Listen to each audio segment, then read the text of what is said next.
प्रभु जीशुଙ୍କ बलिदानर दिवस भाव समग्र विश्व में आज पवित्र शुक्रवार पालित होता बेले बालेश्वर ख्रीष्ट धर्मावलंबी माने अनुरूप भाव अत्यंत श्रद्धा और भक्तिर सहित यह पालन करिथिबा देखिबाकु मिलिछि।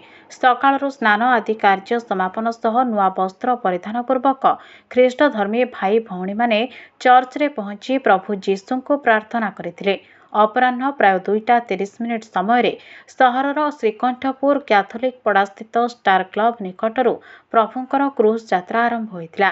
एही जंत्रणार यात्रा सहर परिक्रमा सह स्थानीय चर्च रे पहुंचीथिला। मौलवादीଙ୍କ द्वारा प्रभु जीशु को दिया जाइतिबा निर्यातनार निदर्शन स्वरूप सहर रास्तार 14 कोटी स्थान रे यार प्रतिकृति स्थापित होइतिला। एही शोभायात्रा जाउथबा बेले सेठारे अटकिबा सहित प्रभुंक उद्देश्य रे प्रार्थना मध्य करा जाइतिला। एही यात्रा चर्च रे पहुंचबा परे सेठारे एक सामूहिक प्रार्थना सभा अनुष्ठित होइतिला। बालेश्वर डायोसिस रो मुख्य प्रशासक बिशप वार्गीस टटामकारा एथिरे जोगदे मानव समाजर उद्धार पाई प्रभु जीशु यातना सहिबाको पछाई नथिले बोली कहिथिले। प्रेम शांति और एकता पाई जे यातना सहिबाको पड़े प्रभु जीशु 2000 वर्ष पूर्व मानव समाज को एही वार्ता देइथिले बोली बिशप वार्गीस वक्तव्य रे कहिथिले। पुण्य शुक्रवार 40 दिन पूर्व ख्रीष्ट धर्मी भाई भौणी माने पवित्र शुक्रवार उद्देश्य उपवास व्रत आरंभ करने सहित प्रथम बुधवार दिन प्रभुंक क्रूस विद्ध जंत्रणा अनुभव करिथांते। एही उपवासर परिसमाप्ति 40 दिनर शेष शुक्रवार दिन घटी थाए। तेबे परदिन अर्थात शनिवार राति प्रभुंकर पुनरुत्थान को सभींकर अपेक्षा थाए बोली बिशप वार्गीस प्रकाश करथिले।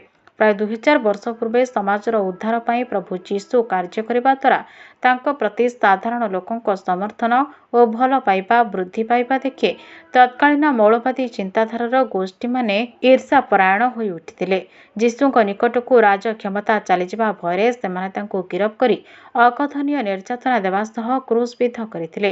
एही शुक्रवार दिन तांकर महाप्रयाण घटिथिला। एही दिन को स्मरणीय करबा पई समग्र विश्व रे यातनार पर्व बा पुण्य शुक्रवार भावे पालित होई आसुछि बोली बालेश्वर धर्म मंडली परिचालक फादर साजी जोसेफ प्रकाश करथिले। तेबे आजिर ही गुड फ्राइडे पालन रे श्रीकंठपुर अंचलर ख्रीष्ट धर्मावलंबी युवक और युवतींक मध्यरे बेस उत्साह उद्दीपना लक्ष्य करा जायतिला। फादर रोए, फादर जॉर्ज प्रमुख कैथोलिक चर्चर फादर सिस्टर और धर्म मंडलर युवगोष्ठींक प्रत्यक्ष तत्वावधान रे ही कार्यक्रम आयोजित होइतिला। श्रीकंठपुर युवक युवती माने एही पुण्य कार्यक्रम को परिचालना करिथिले।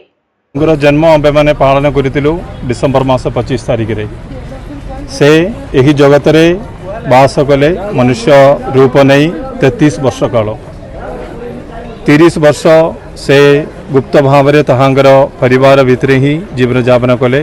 तहांगर जीवन शेष 3 वर्ष काल से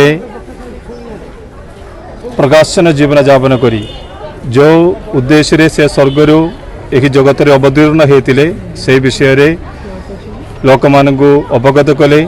से 12 जन शिष्य मानक प्रेरित रूपे बाची ताहांग सांगरे रखी से स्वर्गर से सुसंवाद से एवं सारा पृथ्वीस्थ लोक मानक पाई से प्रदान कले।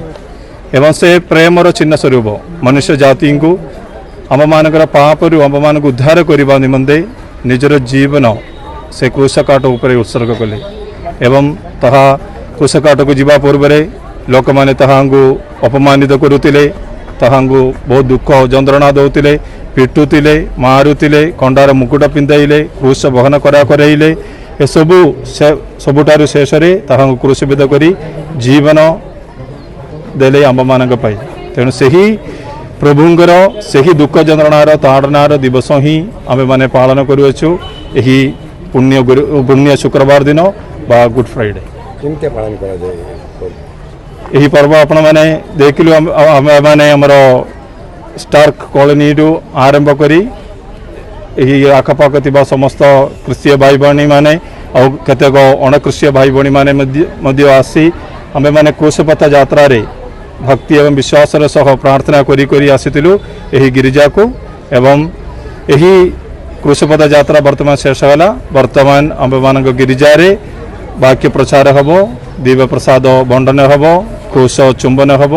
ये सब कार्य पर आज प्रभु जीशुंगर समाधि बड़ी आम्भे माने पालन करूँ एवं साहा परे तृतीय दिवस जदा माने रविवार दिन सकाळे ताहांकर पुनरुद्धान पर्व बा ईस्टर पर्व आम मैंने पालन कर आज पुण्य शुक्रवार जहाँ आम गुड फ्राइडे बोली कहूँ।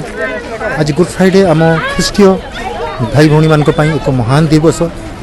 आज आमर त्राणकर्ता प्रभु जीशु ख्रीष्ट 2000 वर्ष पूर्वे मनुष्य रूप से धरापृष्ठ को आसीथिले एवं ये मनुष्य जातिर पाप पाई से निजको बलिदान देथिले। तांको लोक माने चाबुक रे प्रहार मारी निंदित अपमानित करी क्रूशविद्ध करी तांको हत्या करिथिले एवं से मनुष्य से जानिथिले जेहेतु से ईश्वरंकर पुत्र थिले से बलिदान दौचंती और से बलिदान से मनुष्य जाति पाई देले मनुष्य जातिर पाप पाई से निजको उत्सर्ग करदेले एवं तृतीय दिवस रे से पुणी पुनर्जीवित ही पुनरुत्थ होते। तेणुक ई जंत्रणा आम अनुभूति करी आम समस्त जगतवासी सब प्रेम तांकर देखाई समस्त दिग्दर्श सुवाणी को आम दिग्दर्शन बोली मानि चलू।